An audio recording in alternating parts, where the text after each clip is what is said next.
So I'm very happy to be here. It's an honor to be in this great panel. I'm happy that also my talk will answer in different ways to the previous talk. So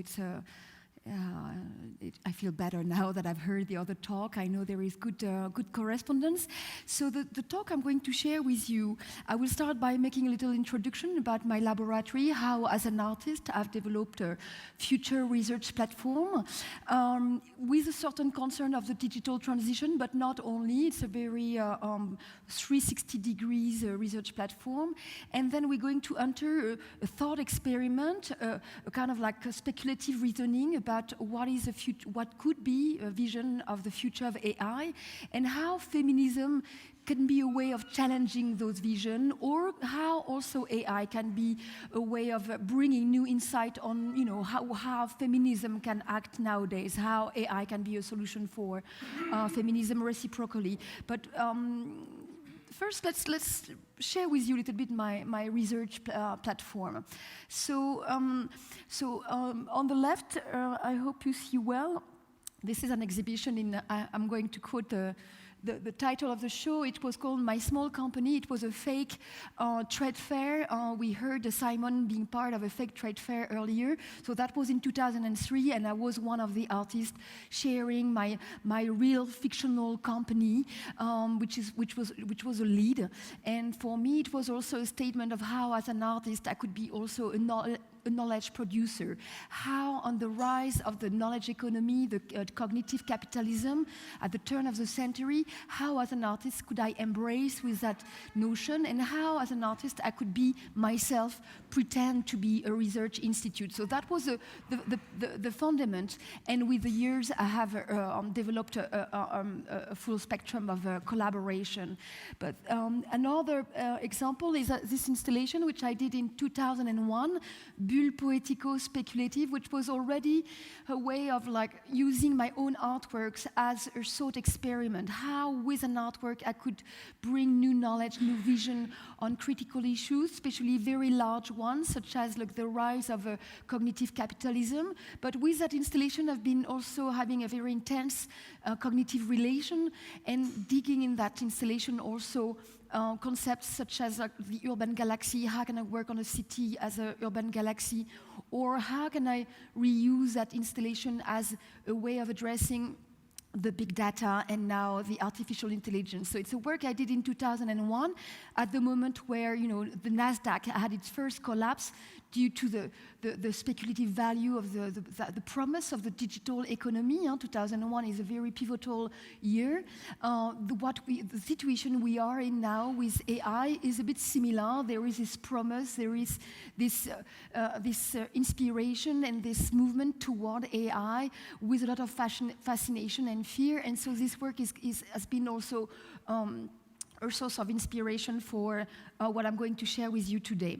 So the way I've been also using art has been also to explore how art formats can be cognitive formats, and also how art can be a form of intelligence. So I was always interested in opening my reasoning to the opposite of most artists that keep very secretive their creative process.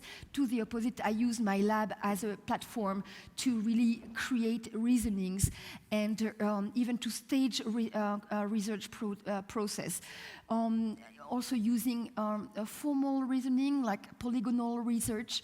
The Polygon is an installation I showed at Apex in New York as a statement of how to make collaborative research, multifaceted research.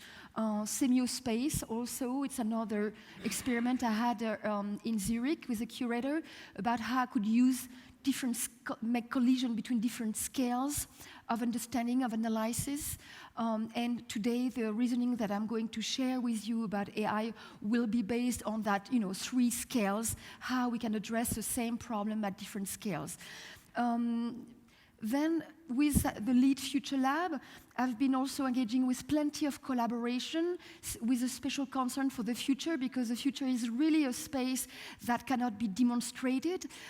So it's a very highly speculative cognitive sphere. And in the last 20 years, I've experimented collaboration with future think tanks, with companies, with cities, with universities, with also a concern on organization ecosystems. So that's one also of my key reasoning. So forms of knowledge, future research, transformation of organizational ecosystems, such as a city or capitalism or academia, having those very large scope of reasoning. I have an ongoing collaboration with a future think tank in Paris, which is called Pessimists. We do this future book. It's coming every year. It's a professional publication that costs about €6,000. It's a tool for economic decision makers, so it's not something public. And in that book, I'm developing speculative reasoning. And for instance, the one I'm going to share with you is partially coming from that work, where last year I designed a future reasoning about the future of AI. It's called Alien Cosmologies, Toward Alien Cosmologies. So what I'm going to share with you is partially comes from that collaboration. Then this is other collaboration that I can have with Luma Arles, Luma Foundation in Arles, to have future scenarios for the city. Or I see Marta is here, I had collaboration with the GDI Future Institute in Zurich, or the Institute for the Future in Palo Alto also.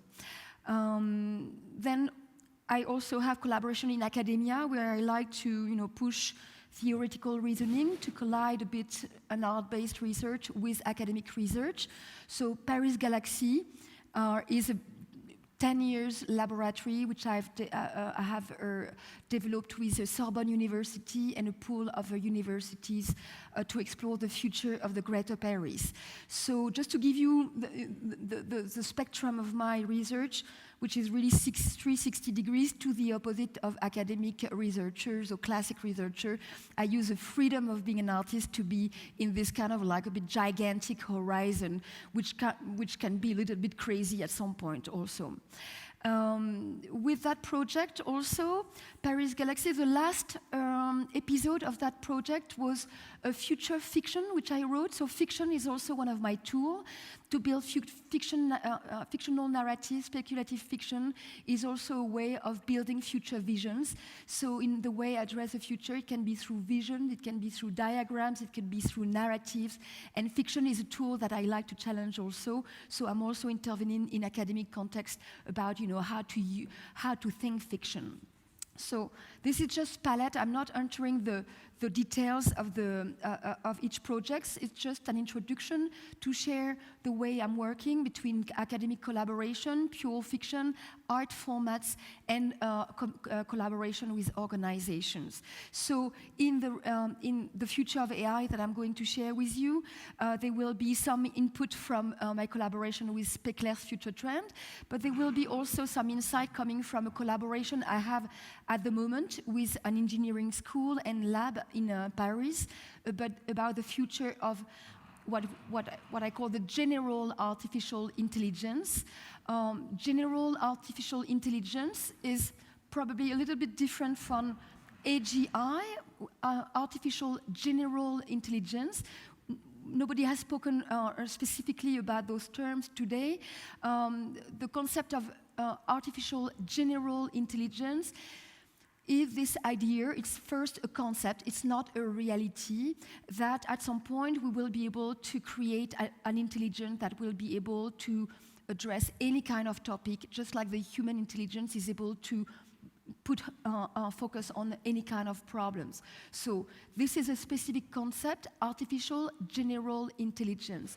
Me, I'm more interested in general artificial intelligence paradigm, which can be how to rebuild the holistic vision, how to rebuild vision of the world with this idea that AI are now in every facet of the society, in every part of our life, in every zone of the space of the planet, even in the cosmos, we send AIs.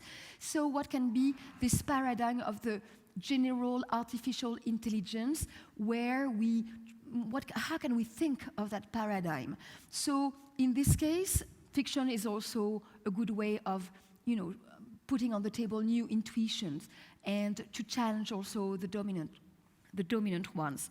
So this is the background. Now let's enter the thought experiment that I want to share with you. So we'll explore 3 levels of thinking. The first one will be at the scale of the being. We've seen that AI can have different forms. They can be bots, just a voice. They can be a robot with a kind of like an artifact that gives an impression of a presence. But it can be also radically distributed forms. So the first level of thinking that we will address this question of like the mode of existence of AI. How can we think of those new aliens? So cosmological alien cosmologies start from those new beings. So second level we will enter is a level of social interaction, how the society is transforming due to the presence of those new entities that are influencing every facet of the society. So this is another level we'll enter. And the third level, we will address the kind of like meta level, because this general artificial intelligence paradigm reached the point of touching on the invisible, on the cosmological dimension, at a point where it calls for philosophical reasoning, ethical reasonings, and also it gets closer also to religious narratives. So that will be the third level we will investigate. So on those 3 levels, I will share with you some weak signals. So weak signals, it's a term we use in future research. It's like practices that are already existing, but that are useful to think what can be the future. So they are already there, or it can be also artwork that gives an intuition of what could be the future. So it's a speculative process, and then we will also close each of those 3 levels with a kind of thought experiment with more fictional propositions. So this is the way we will navigate. And when I say mixed feeling experiment, thought experiment, it's also trying to be not on the tech side, but more on how do we perceive all this? How do we feel? We can feel that sometimes it's like we hate it, sometimes we love it, sometimes it's kind of like really magic. Really can try to put words on the body of emotions we're able to have in front of AI, and more be concerned by how the society is developing this emotional relation to AI. How can we also highlight zones of ambiguity? This is a topic we see there is plenty of blurriness. So a thought experiment is also there to help us to sort out our own perception, emotions, and anger, fear, desire, or dislike. So let's start with the first level. So AI, because alien cosmology is one. AI as new being. We've seen that AIs, we've understood that there is this black box effect, whether they are neuronal networks or deep learning, machine learning. At some point, the machine is able to have an autonomous process.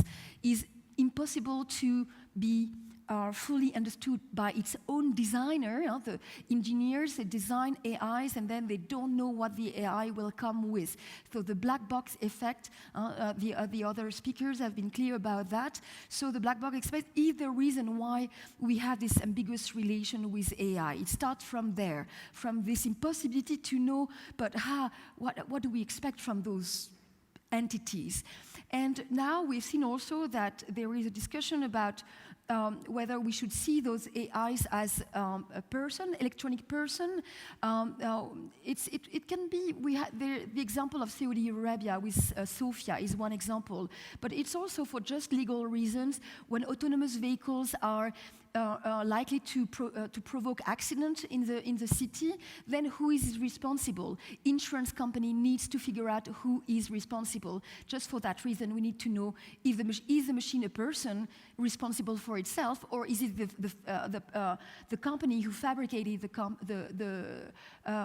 who produced the vehicle, or is it the engineer who coded the AI? I mean, this is one of the reasons why we need to figure out the AI as a person.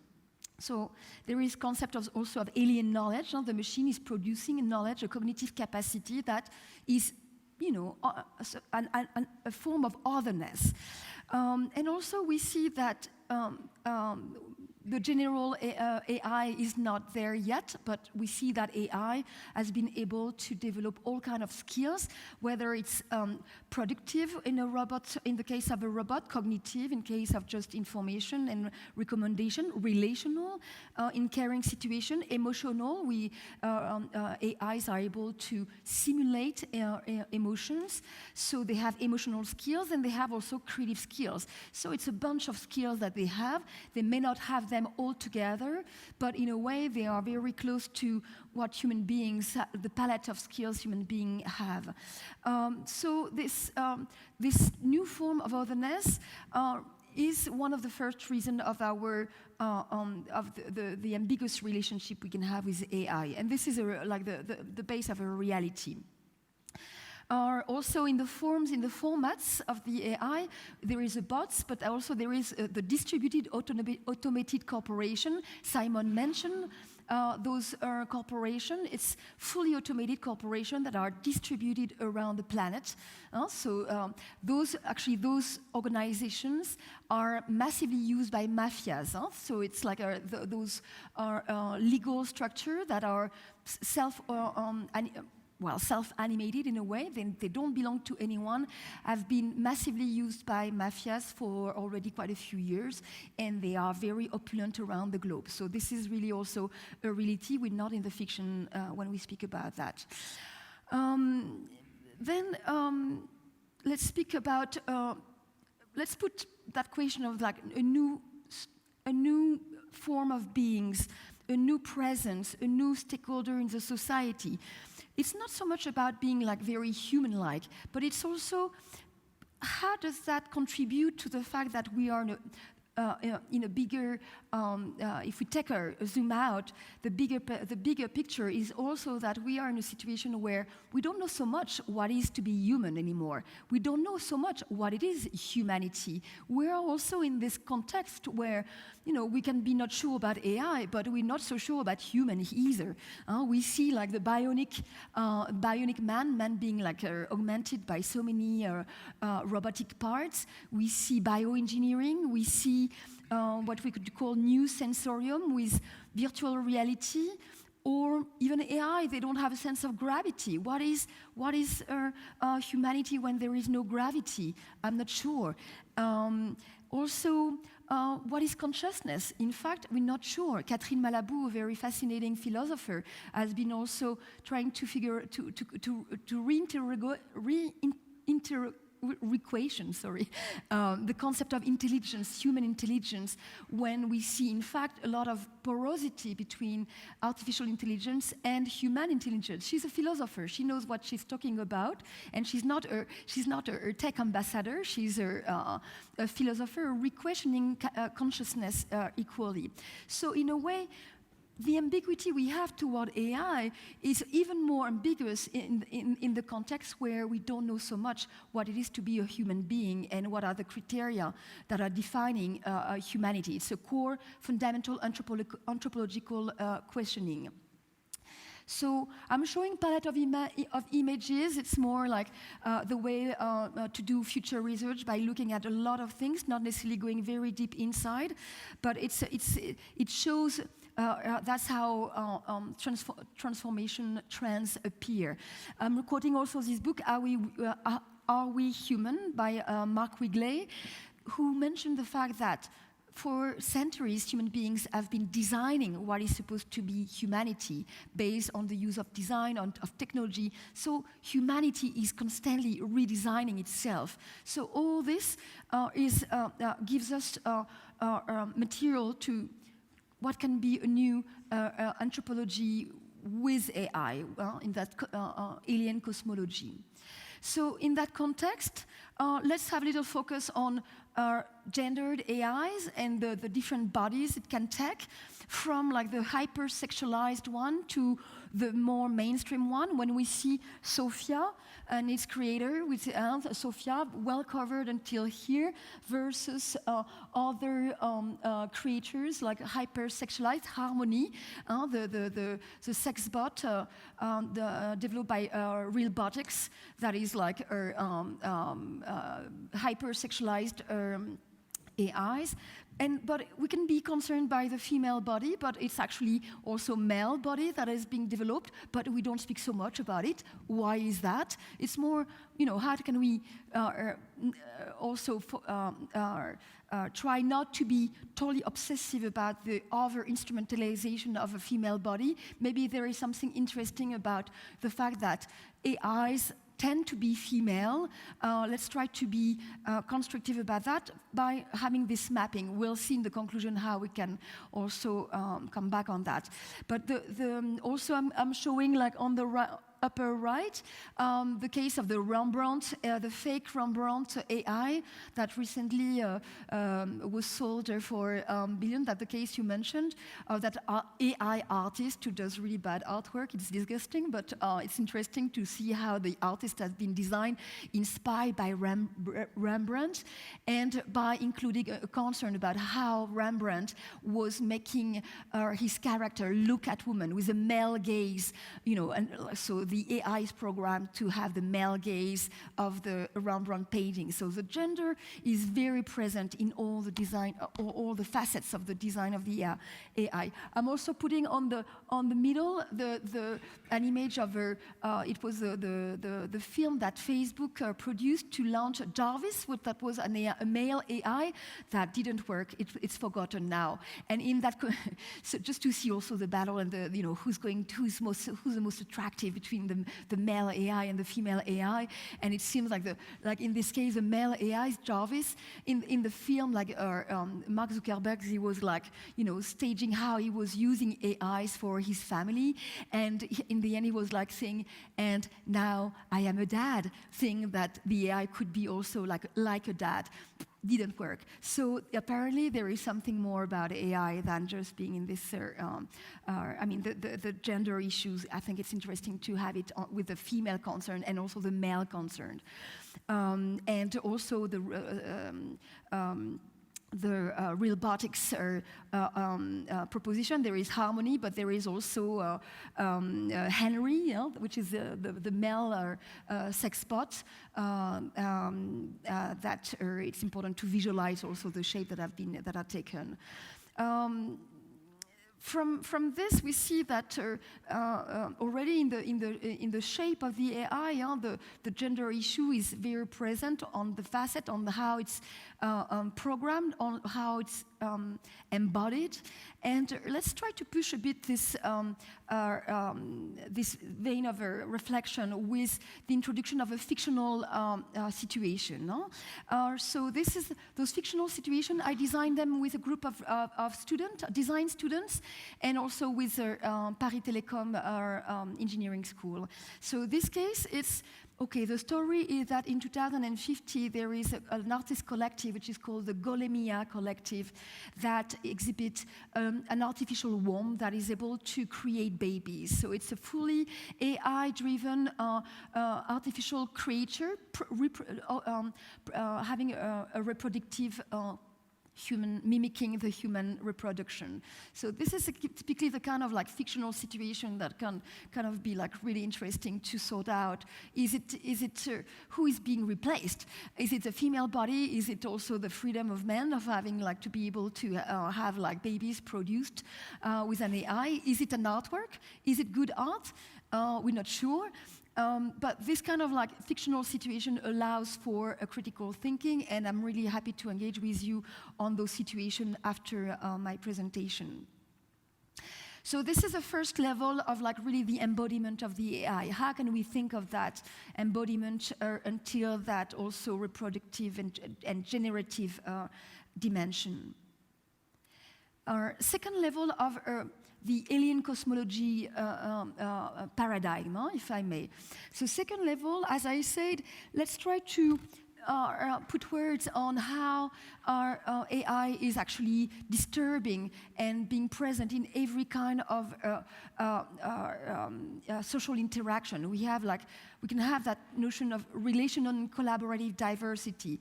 It's clear that at the point where we are, the collaboration between human and AI is a deeply engaging relation. It's not a functional relation. It's not an informational or communication process. It's not someone sending a message, I receive and I do something with it. It's not just a tool.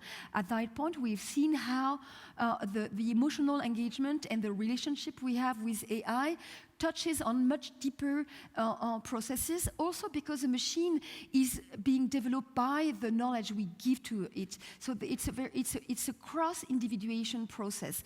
The AI develops from human being, the human beings learn from the AI, and there is this collaborative dimension. So this is a new, prospective vision of AI, of not seeing AI as just a presence or a tool, but as a stakeholder in the society that is transforming every facet of the society. We've seen the different skills, but our AIs are influencing really the whole lifestyle construction. It touches on work, culture, food, education, health, leisure, dating, care, solidarity, democracy. AI has a possibility to be a stakeholder in all those levels of the society, and that's also why we want to speak about this alien cosmology, because it's really, we can see that it could be a factor of change on all those our societal use. So in the example I'm giving, there is the example of people working with AI-driven robots, where the robots learn from the human and the human learn to work with the bots. So really it's a co-learning situation, co-producing situation. There is this man in dialogue with his fridge about how to build his everyday health with the help of this AI.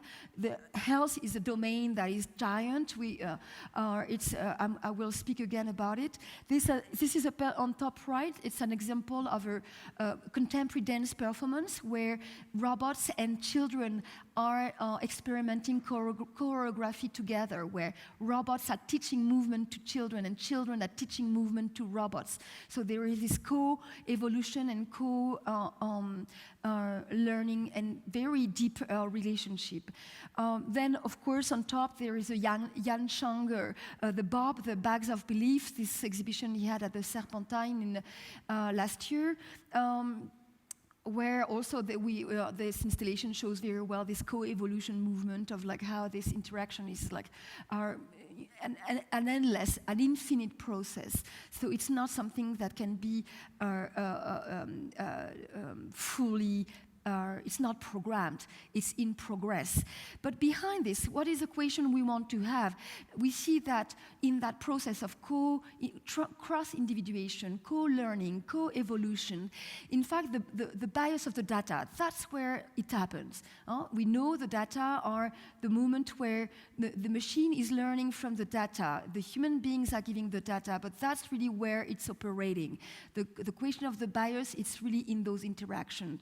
So the bias, and also that notion that who is driving the car, who has the leadership, and we have behind this who has the power, what is a subordination model, does a human being keep the control on the machine, and the machine is subordinated to the human being. And we have seen that human being can be tough on the machine. The example of the students being pretty harsh on the AI was an example. Or do we accept to be in a co-living? What is the power game between the human and the machines? Are we accepting that the machine can say, well, you don't do that because you're going to kill people with the way you drive? And that subordination issue, for me, is something that is quite... for some reason, it reminds me of men having difficulty to leave leadership to women. This subordination, they can't leave the power for women. So this subordination, I think feminism can be a very interesting angle of how to build an equal relationship, how feminism can be a way of addressing that subordination issue and this power. What is power in the end? Should we speak of power? Should we speak of guidance?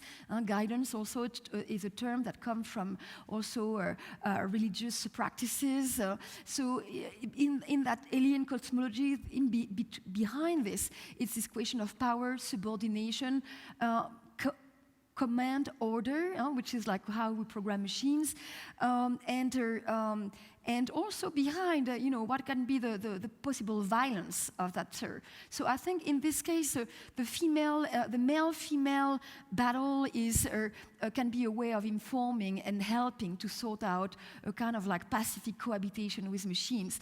Not necessarily the bias issue, but more at large, feminism can be a source of inspiration for finding a form of fairness in all this. Also, in regards to the bias issues, we see the Cambridge Analytica example, which is like a disgusting case, but there is also some other cases, for instance, Palantir Analytics, which is already an AI that is helping to sort out the implicit bias of AI. So also, the technological field is always constantly searching for solutions to sort out its own problems. So it's an endless quest. I think it has been said also, this endless trying to sort out the problem that we have.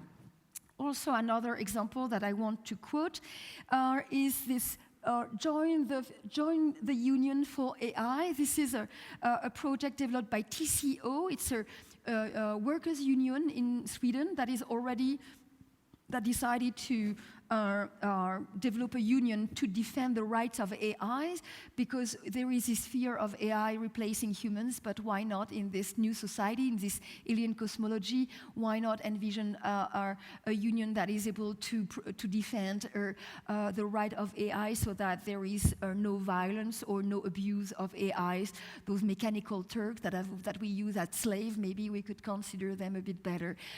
This is already a reality. That's from 2016 already.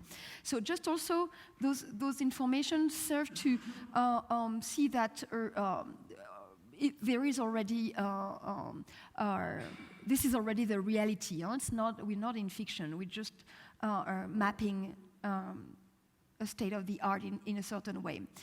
So in this alien cosmology, so we see there is social interaction, social collaboration, social relation, but in fact it goes much further in the depths of relationship we can have with AIs. We see the emotional relationships. It seems crazy, but it's actually also the case. The reality is already there. The guy on the left is someone who is sharing his passion for Harmony, that sex bot, which is supposed to be an artificial intelligence with a plastic body, and the testimonial are crazy. I mean, there is love story going on. So I'm putting example of a Black Mirror TV series, which is like a good representation of like that level of emotional investment that human beings are on the way of developing with machines. I'm quoting also the film Her, which is, and I know that in many AI labs, every researcher is inspired by that film, and this is a kind of relation engineers are trying to develop with AI. So this is really the reality also, and I think it's important to be aware of what are those influences that are already in progress. Also, I'm quoting an example of this electronic art festival in Austria, of showing how probably, and maybe that's the case in the personal assistant, in those AI that we speak to, how we search in them some kind of alter ego. We search for ourselves, we search for a best friend, we search for someone like us, someone that is going to understand us. And this emotional investment that is even more happening, that we are in a society where there is an emotional crisis, also there is an identity crisis. A lot of people are, in personal quest of like trying to define themselves, trying to figure out what their identity. We hear that term everywhere. So we are in a context where people have a lot of doubt about themselves. They're full of questions, and they are so insecure, and they are so lonely. So the AI is also like entering through that bridge and becoming this stakeholder in the society that is probably answering to those profound needs. And we see, in fact, that those AIs, those personal assistants, those artificial beings, they're always more alive when they touch on those deep emotions, when they touch on your health. You know, people get so worried with their health. Health is a matter of like profound interrogation and profound insecurity. So for that reason, we are ready to confess our entire life to an AI. This is a zone where artificial intelligence is entering our lives. So this emotional engagement, it's already a reality. It's part of that relational and collaborative diversity that we have in that societal paradigm of a society where AI is potentially everywhere. So yeah, this is like the two level. I don't want to enter deeper in the details. More pragmatic level and a more deeper emotional level. Then let's go to a couple of fictional situations just to see what can be solution in front of those kind of like freaking out information I'm sharing with you. So in those future possible scenarios, there is two ideas here. One is the panic company with the panic clinic. It's a company that it's a clinic to check out the AIs, to figure out the bias, to sort out, you know, to put them back on the right track, to check their ethical. And the clinic is using some art therapy processes, also some psycho theater methods to create some panic attacks so that the AI would be obliged to share to reveal their dirty bias. And it's a pretty, it's a situation where, you know, it's okay to be a bit brutal on the AI to, you know, to see what they have in their guts.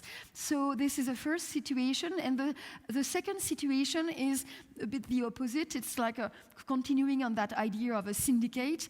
The syndicate is a role game where human beings and AIs can be enrolled to figure out what it is to be in the position of others, how to figure out, and this is in a situation where, you know, there is so many conflict between human and AI that, you know, now there is a full industry of services and legal services to help sort those problems out. You know, it's the world goes on like this way.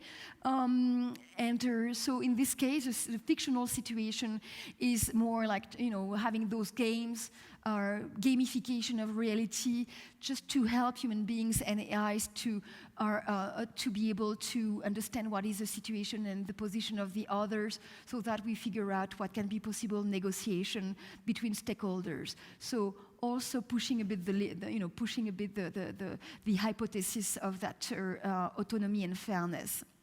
So again, fictional situation to challenge a little bit how we would feel about that. Do we like it? Do we hate it? Is that a good idea or not? Ambiguous feeling always. Okay, so this is a second level. There could be many other information to share on that level. Let's go on the third level of thinking. Of this alien cosmologies, that we see that AI is potentially infiltrating every facet of the existence. It's also distributed on networks around the globe. It becomes global infrastructure, information and information systems that are also going in the space. We see this project OneWeb done the constellation of satellites developed by OneWeb, Boeing, and SpaceX of covering the planet with satellites. This is a creepy project, but it's, you know, on the road, it's in discussion at the moment.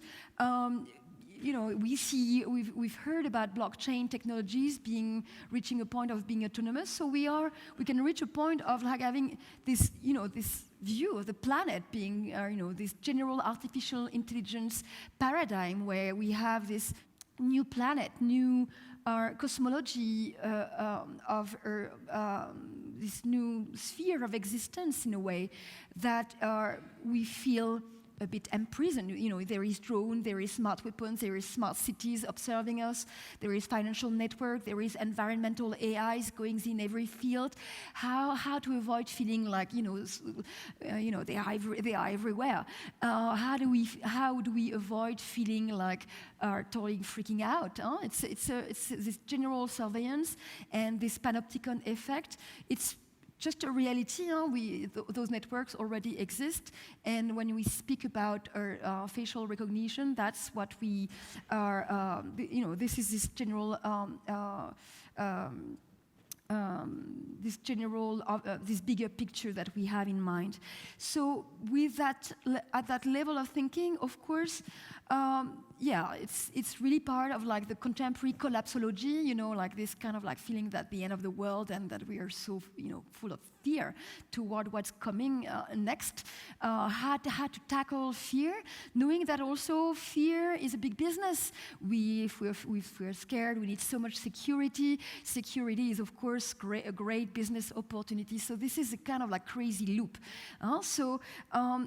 In this kind of like broader, bigger picture, and also I'm showing this AI, like now it's a white male, it's a financial bot. In this case, we have like a white male. We see the gender also again here. So in this situation, you know, we have this kind of like, wow, it's pretty hard to figure out how to think of that global, holistic situation. And of course, we need new narrative. We need bigger picture. We need narrative that somehow help us to transcend that fear and to go further and to not feel intimidating and to feel empowered. So how do we get hope? So we see a whole bunch of new narrative that are aiming to trying to sort out our fear and help us being okay with all this. So we have like not a new generation. In fact, many of them are connected to older narratives. So in the quest, in the need for those are new. Our cosmological equation, this alien cosmology, it touches on value and belief system. It's really what can be an existential frame, what can be new holistic narrative. Many of them are inspired by religion. I'm quoting The God and Golem by Norbert Weiner. It remains this hypothesis that, you know, it's this vision that technology can go for the good or the bad. It's a dualistic model with the God versus the evil. It's a very classic. It's like really what has shaped also many all the monotheist religion. I'm showing also an example of an artwork that was done. It's the need to be observed and understood was once satisfied by God. God remains a solution to help us to figure out what can be, you know, what can be a wiser equation for that alien cosmology. So God and Golem remains a key reference. With this kind of like presence of God, do we need a God to figure out what this AI paradigm is? Then we have plenty of other narrative. Of course, the GAFA, they don't say it openly, but they have a tacit philosophical project because they shape so much the society. The algorithm and the AI are shaping our sensibility. We spend most of our day in cohabitation, in coexistence, co-evolution with those bodies. So there is this philosophical dimension of GAFA that is not being clearly expressed. It would be worth being deep to have a clear acknowledgement in a way of what the project that is being carried by those actors. Google is a bit clear because we have the singularity narrative developed by Ray Kurzweiler. Ray Kurzweiler is an advisor to the Google team.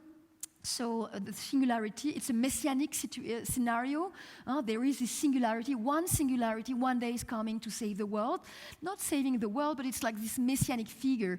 It's like prophetic form of narrative. So this is another kind of narrative that we have. But this singularity is kind of like omnipotent, omnipresent. We had enough with this narrative. We need to rebuild, and I think it's part of art also to provide new narrative, to dare to produce new narratives.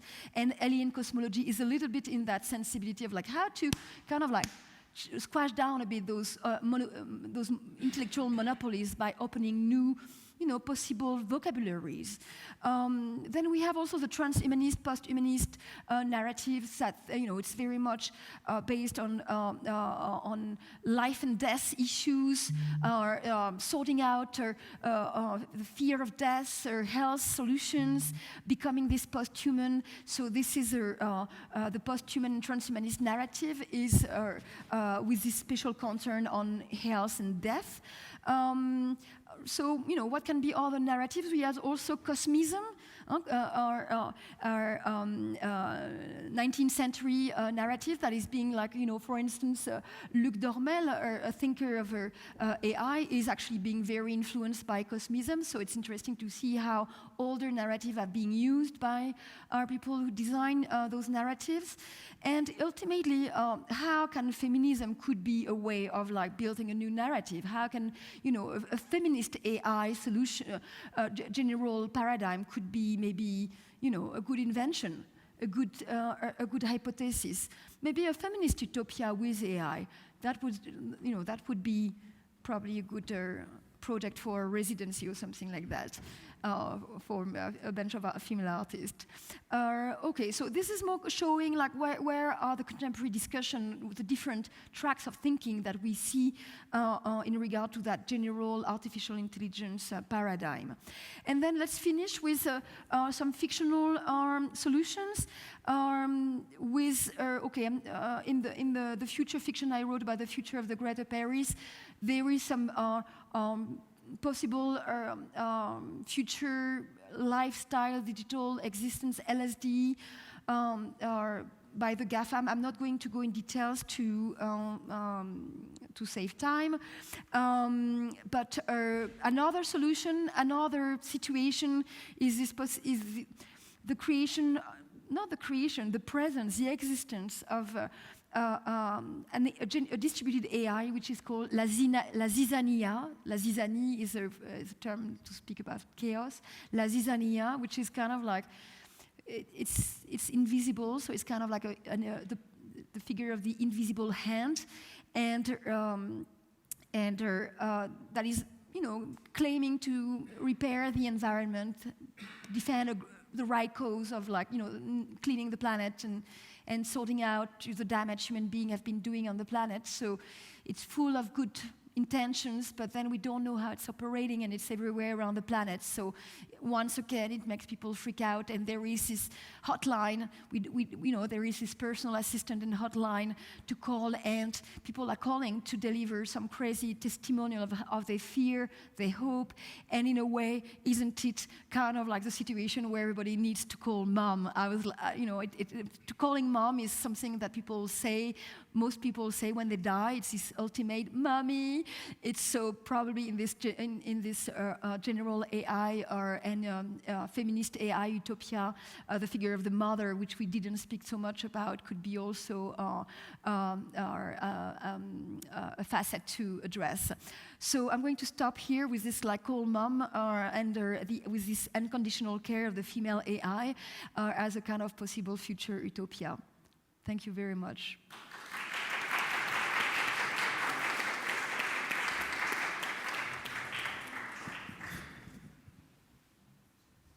Are there any questions?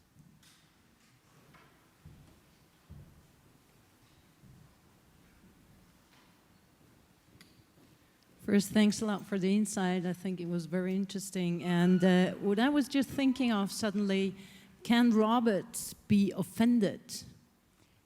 Can robots be offended?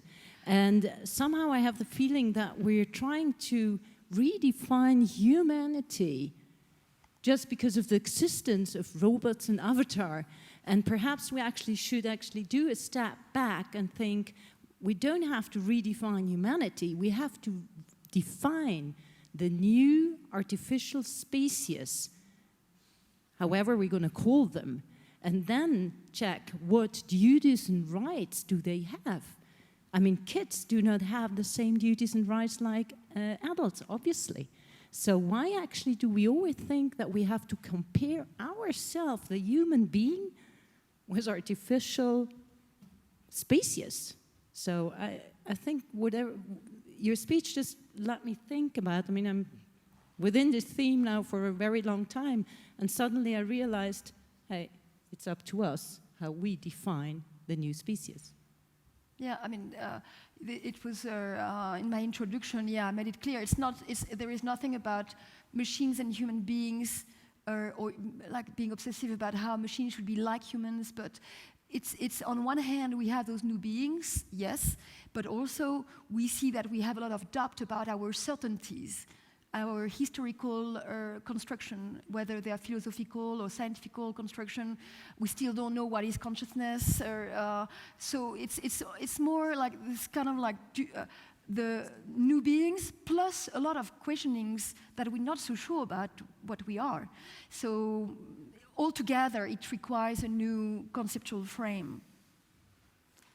Are we treating our AI, artificial intelligence, as extraterrestrial intelligence?